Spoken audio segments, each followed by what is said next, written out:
Hi, I'm Julianne Soviera, and I am so excited because my new book, Empowered Recruiting, is going to be coming out really soon.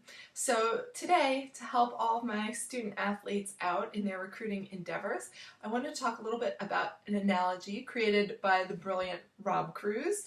The analogy is between dating and college recruiting. And the reason this analogy works so well, you'll see in a minute, is because basically what you're trying to do as a potential recruitable athlete is you're trying to establish a good rapport with basically a stranger so that this stranger is going to want you for his or her program. So the same way that basically you wouldn't want to go up to a complete stranger and be like, hey, you want to get married? You don't want to do that to a college coach because they're going to be like, ew, no, stalker, back up, like, go away.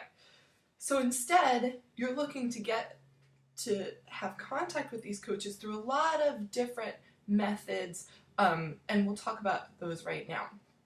So a lot of people are now kind of going the online route. So they'll email a coach and they'll set up a page on a website, and they'll have like a player profile and a video and all of that sort of stuff. So while I do think that this is something that you absolutely have to do because now everybody's on the internet, you want to keep in mind that's kind of the equivalent of like online dating. So yes, you might look at a profile and be like, wow, this is someone that I really want to recruit.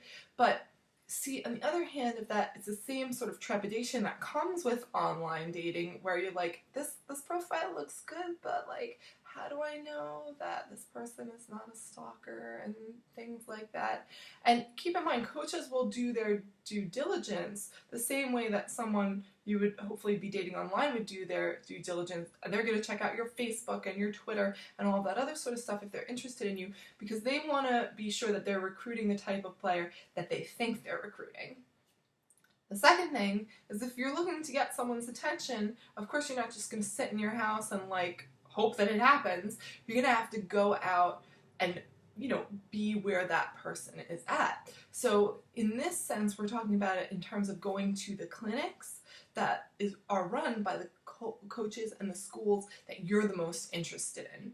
And by far, I think this is the best way to get to know someone because the coaches really understand, like, hey, you're putting in an effort to come see me. Like, hey, you must really care about this program and this school because you've traveled so far. And I think that really allows you to establish more face time and get to know each other and get to establish some rapport and some relationship building. But the third way that I think is really, really amazing is basically introductions. So here's the thing. If you meet someone through an introduction and it's someone you really trust and you care about that makes the introduction for you, you're much more likely, I should say, to have a better rapport with that person. Meanwhile, if some dude approaches me on the street and is like, hey, you want to go out for drinks later? I'm going to be like, well, I am married, so no. But B, I'm going to be like, this is creepy, or like, what does this guy want? In the meantime, it's kind of like if I had to meet someone, that I was going to be friends with through my husband, I would be like, wow, I think this person's really cool, especially if he's already talked them up to me and that sort of thing.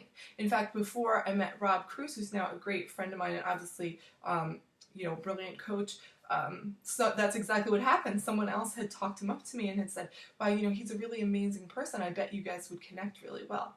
And sure enough now, we've been friends for like ever. So this is kind of the same exact way that it works in the recruiting community. And finally, what we want to talk about a little bit is basically making sure that it's not a one-shot deal. If you think about all of the people that you've had relationships with and all the people whom you've dated, if there's someone whom you write to once in a while, or you write to only when you need something, or you speak to only when you need something, that relationship's going to come off as being very one-sided, and it's really not going to end up working out well for either party. But in the case of college recruiting, what you want to do is, follow them Say to them, oh wow, that was a great win you had the other day against a big school.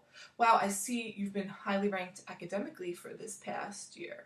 And then let them know, hey, I just got an award for being an amazing pitcher. I just got an award, I'm the best hockey goalie, in the Northeast, or whatever the case may be. But there's got to be that sense, a little bit of give and take, and a little bit like you're putting into the relationship and not just expecting them to come and see you. So I hope that this has helped with all your recruiting endeavors. Stay tuned and I'll give you more updates, and I will be sure to let you know as soon as the book is released.